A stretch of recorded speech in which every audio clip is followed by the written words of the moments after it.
kelompok 1. Di sini kami akan mempresentasikan kompetensi dasar nomor 5 mengenai strategi dakwah dan perkembangan Islam di Indonesia. Alhamdulillahilladzi an'amana bini'matil imani wal Islam. Wa nusalli wa nusallimu ala khairil anam Sayyidina Muhammadin wa ala alihi wa sahbihi ajmain. Amma ba'du. Yang terhormat, Bapak Asep selaku guru mata pelajaran pendidikan agama Islam serta teman-teman kelas 12 AKL 4 yang berbahagia. Pertama-tama marilah kita panjatkan puja dan puji syukur kehadirat Ilahi Robbi yang mana atas berkat rahmat dan karunia-Nya kita semua bisa berkumpul di tempat ini dalam keadaan sehat walafiat. Sholawat serta salam mudah-mudahan tetap tercurahkan kepada junjungan alam yakni Habibana wa Nabiyana wa Maulana Muhammad Sallallahu Alaihi Wasallam. Tak lupa kepada para keluarganya, kepada para sahabatnya, hingga mudah-mudahan sampai kepada kita semua selaku umatnya. Amin ya Allah ya Robbal Alamin. Keberadaan Islam di Indonesia tidak dapat terlepas dari sejarah masa lalu. Sejarah ialah dialog pemikiran antara seseorang dengan fakta hasil rekaman masa lampau.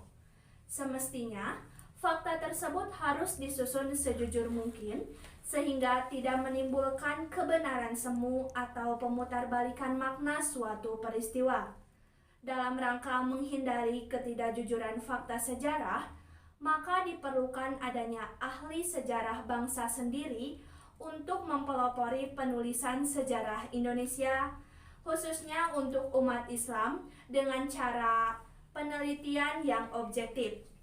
Maka dari itu, kami dari kelompok 1 akan mencoba mempresentasikan kompetensi dasar nomor 5 mengenai strategi dakwah dan perkembangan Islam di Indonesia. Sebelumnya, izinkan kami untuk memperkenalkan diri terlebih dahulu. Perkenalkan, nama saya Ai Royani selaku moderator sekaligus pemateri. Perkenalkan, nama saya Salwa Jahara, saya sebagai pemateri 1. Perkenalkan, nama saya Nabila Dilani sebagai pemateri 2. Perkenalkan, nama saya Yuliani sebagai pemateri 3. Perkenalkan, nama saya Nida Dahlia Zulfahiza sebagai pemateri 4. Perkenalkan, nama saya Novita Nuromdani selaku pemateri 5. Perkenalkan, nama saya Diva Angelina sebagai pemateri 6. Adapun susunan acara pada presentasi kali ini yaitu yang pertama pembukaan, kedua pemaparan materi, dan terakhir tutup. Baiklah, untuk mempersingkat waktu, marilah kita buka acara presentasi kali ini dengan ucapan basmalah bersama-sama. Bismillahirrahmanirrahim. Menginjak pada acara yang kedua yaitu pemaparan materi. Untuk materi yang pertama mengenai menganalisis dan mengevaluasi sejarah perkembangan Islam di Indonesia yang akan disampaikan oleh Saudari Salwa Azhara. Kepadanya saya persilahkan. Menganalisis dan mengevaluasi sejarah perkembangan Islam di Indonesia. Para pakar sejarah berbeda pendapat mengenai masuknya Islam ke Indonesia. Setidaknya terdapat 3 teori besar yang dibawa oleh Ahmad Mansur Suryanugraha mengenai kedatangan, asal, dan waktu kedatangannya. Teori tersebut diantaranya yang pertama, teori Gujarat. Menurut teori Gujarat, Islam masuk ke Indonesia dibawa oleh para pedagang India Muslim melalui jalur Gujarat India sejak abad ke-13 Masehi. Kemudian yang kedua adalah teori Mekah. Berdasarkan teori Mekah, Islam masuk ke Indonesia sejak abad ke-7 Masehi dibawa oleh para pedagang Arab langsung dari wilayah Timur Tengah. Yang ketiga, berdasarkan teori Persia. Teori Persia mengatakan bahwa Islam masuk ke Indonesia dibawa oleh para pedagang Persia yang dalam perjalanannya singgah di Gujarat sejak abad ke-13 Masehi. Baik teori Guzarat maupun teori Persia, keduanya menyatakan bahwa Islam masuk ke Indonesia diperkirakan sekitar abad ke-13 Masehi. Berbeda halnya dengan teori Mekah. Teori Mekah menyatakan bahwa Islam masuk ke Indonesia pada abad ke-7 Masehi, yaitu sejak Nabi Muhammad SAW masih hidup. Secara ilmiah, teori Mekah yang menyatakan Islam masuk ke Nusantara secara lebih awal dan lebih penting untuk dibuktikan. Jika bukti-bukti dari teori Mekah telah dianggap memadai dan ilmiah, maka bukti-bukti lain yang menyatakan bahwa kedatangan Islam di Indonesia masuk pada abad ke-13 tidak perlu lagi dibuktikan. Berikut beberapa bukti yang memperkuat tentang teori Mekah adalah sebagai berikut. Yang pertama, menurut para pakar sejarah dan arkeologi, jauh sebelum Nabi SAW menerima wahyu, sudah terdapat kontak erat antara para pedagang Arab, Cina, dan Nusantara melalui bagian selatan yang pada saat itu ramai. Bukti yang kedua tentang teori Mekah yaitu Peter Bellwood, Reader in Archaeology di Australia National University, telah melakukan beberapa penelitian, yang mana dalam penelitian tersebut menemukan beberapa penemuan-penemuan seperti tembikar dari Cina, dan benda-benda lain seperti perunggu yang ada pada saat zaman dinasti Han dan dinasti sesudahnya, yang bisa kalian temukan di selatan Sumatera dan di Jawa Timur. Yang ketiga, adanya jalur perdagangan utama terutama di Sumatera dan Jawa yang menghubungkan dengan para pedagang Cina. Ada salah seorang sejarawan yang memperkuat tentang bukti dari penemuan ini. Sejarawan tersebut bernama G.R. Tibbets, yang mana sejarawan ini mengatakan bahwa sebelumnya telah terdapat kontak perdagangan yang erat antara para pedagang Arab dan Nusantara. Penemuan yang keempat yaitu ditemukannya perkampungan Islam Arab di Barus sekitar abad ke-1 Hijriah atau 7 Masehi. Penemuan yang kelima, berdasarkan buku Nuchbatudar karya Adi Maski, Barus juga dikenal sebagai daerah awal masuknya peradaban Islam ke Nusantara sejak abad ke-7 Masehi. Yang keenam, sebuah makam kuno yang ditemukan di pemakaman Mahligai di Barus. Di batu nisannya terdapat tulisan atau nama Syekh Rukunuddin yang wafat pada tahun 672 Masehi. Bukti yang ketujuh adalah salah seorang sejarawan T.W. Arnold dalam karyanya yang berjudul The Preaching of Islam pada tahun 1968 juga menguatkan bahwa kedatangan Islam ke Nusantara dibawa oleh para pedagang dari Jazirah Arab pada abad ke-7 Masehi. Bukti yang selanjutnya yaitu pada tahun 674 pada masa pemerintahan Khalifah Utsman bin Affan mengirim utusannya ke tanah Jawa, tepatnya ke Jepara. Hasil kunjungan dari duta Islam ini adalah mengajak Raja Jaisima dan putra Ratu Sima untuk masuk Islam. Dalam seminar nasional tentang masuknya peradaban Islam ke Nusantara yang dilaksanakan di Medan pada tahun 1963, para sejarawan bersepakat bahwa masuknya Islam ke Indonesia dibawa oleh para pedagang melalui pesisir selatan Sumatera pada abad ke-7 Masehi. Bukti-bukti selanjutnya adalah abad ke-7 Masehi di wilayah pantai timur Sumatera terdapat perkampungan Islam khas Bani Umayyah. Selanjutnya, mazhab yang populer di Samudra Pasai khusus adalah mazhab Syafi'i yang sama dengan mazhab-mazhab yang ada di Mekah dan di Mesir.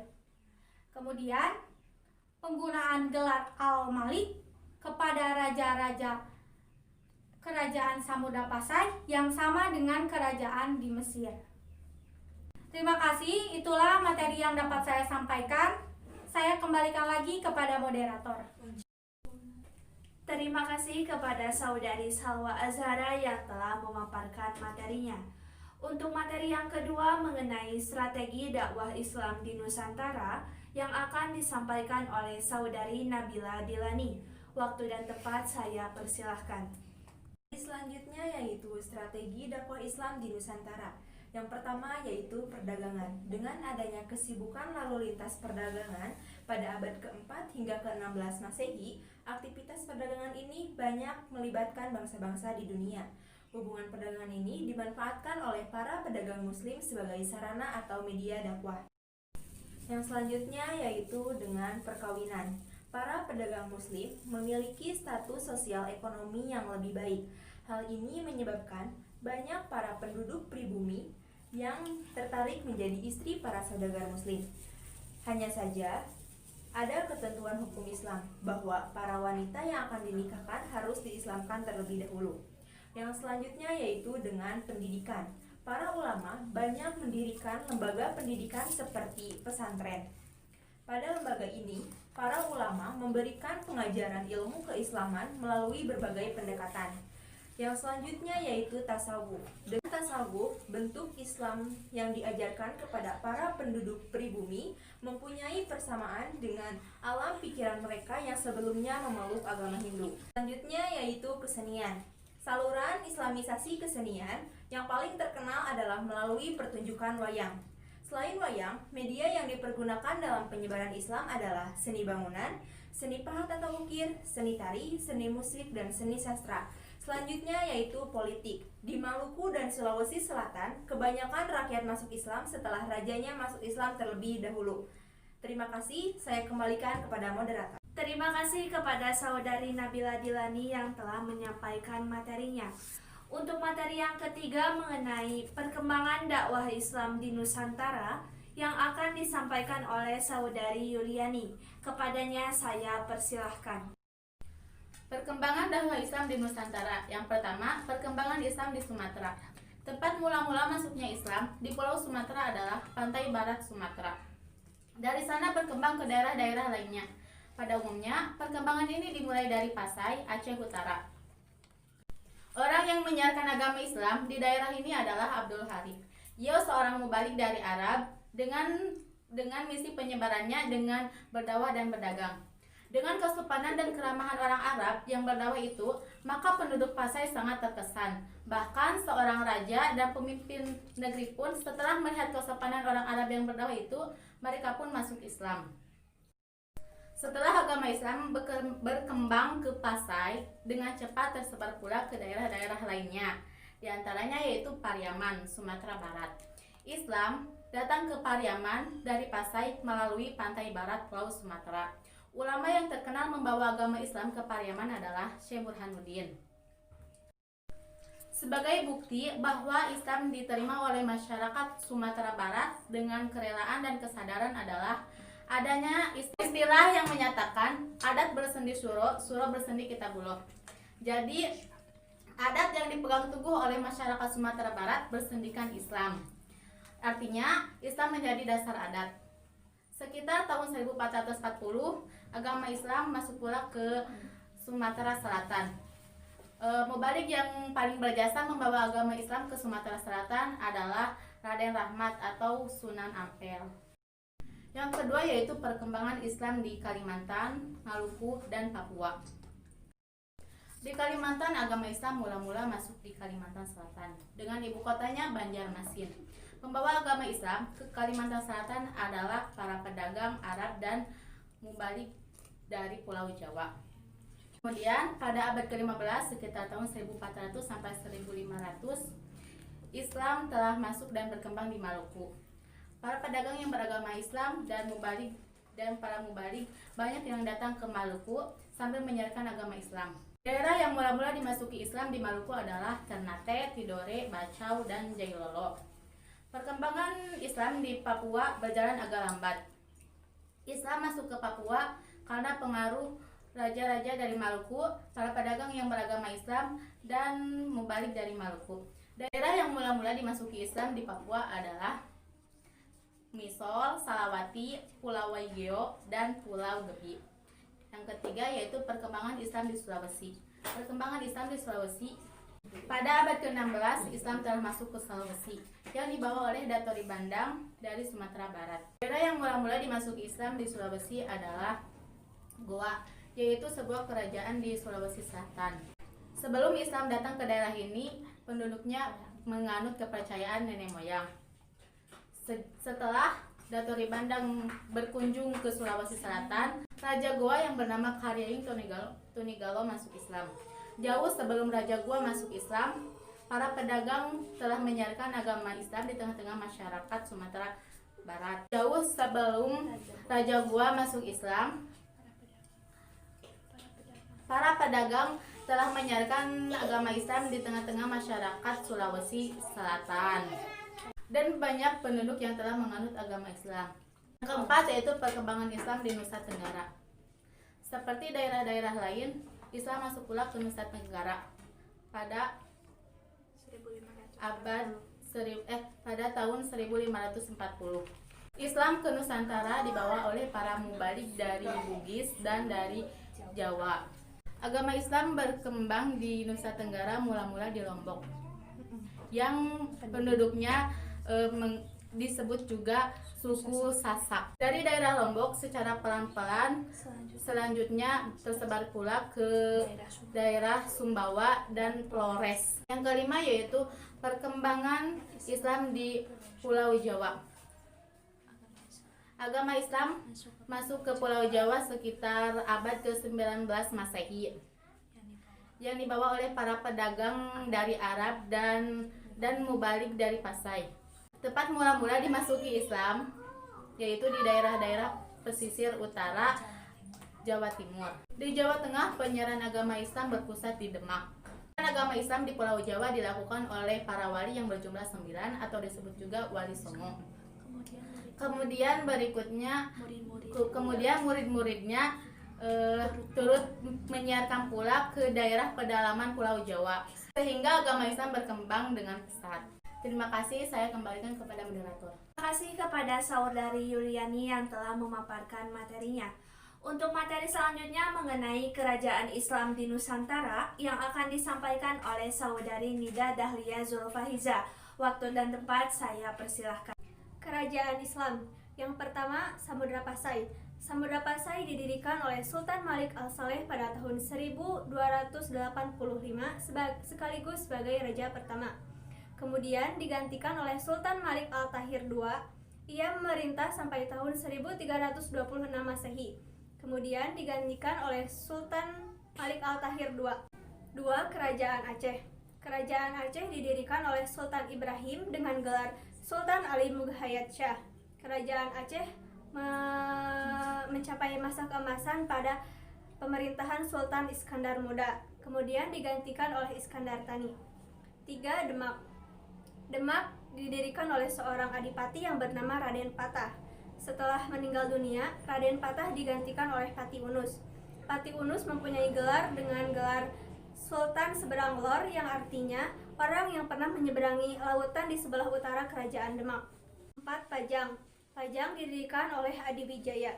Namun setelah Adiwijaya meninggal dunia, seharusnya yang menduduki tahta Pajang yaitu Pangeran Benawa. Akan tetapi Pangeran Benawa disingkirkan oleh Arya Pangiri.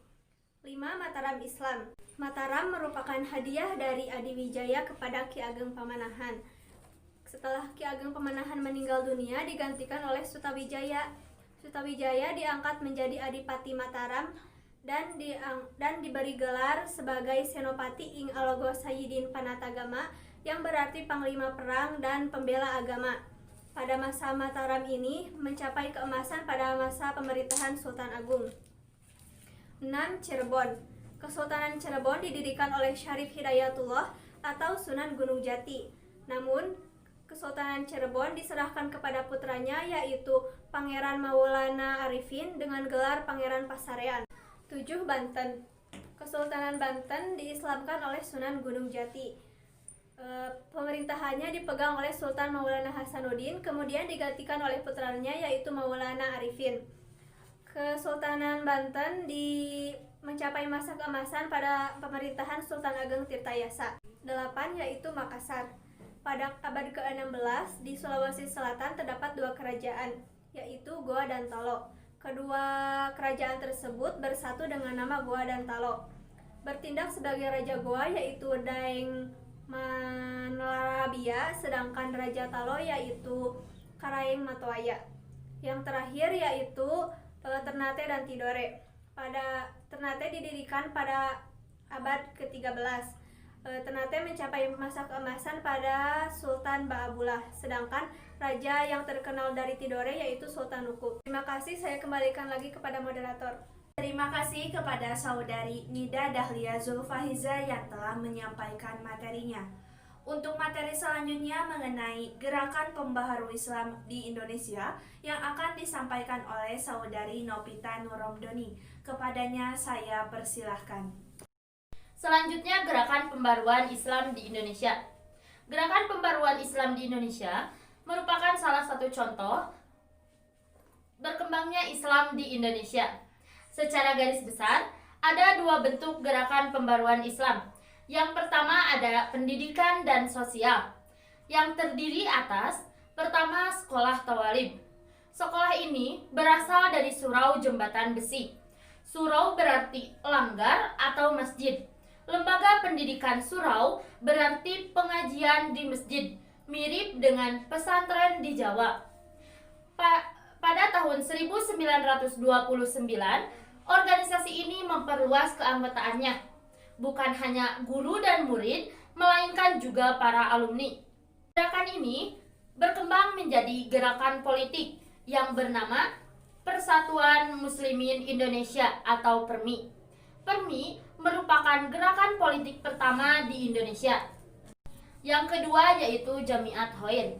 Organisasi ini didirikan di Jakarta oleh masyarakat Arab Indonesia pada tanggal 17 Juli 1905. Ada 2 program yang diperhatikan oleh Jamiat Khair, yaitu mendirikan dan membina sekolah dasar, serta menyeleksi dan mengirim para pelajar untuk mengikuti pendidikan di Turki. Yang ketiga yaitu Al-Irsyad. Organisasi ini didirikan di Jakarta oleh pedagang Arab Indonesia. Al-Irsyad mendirikan sekolah dan perpustakaan. Kegiatan organisasi ini sangat dinamis daripada Jamiat Khair, walaupun keduanya sama-sama dibangun oleh masyarakat Arab. Yang keempat yaitu Persyarikatan Ulama. Organisasi ini semula bernama Hayatul Qulub, yang didirikan di Majalengka, Jawa Barat oleh Kiai Haji Abdul Halim pada tahun 1911. Sejak tahun 1917, namanya diubah menjadi Persyarikatan Ulama. Perubahan ini memiliki 2 tujuan, yaitu untuk menyatukan para ulama dan mengajak mereka untuk menerapkan cara-cara modern dalam mengelola pendidikan.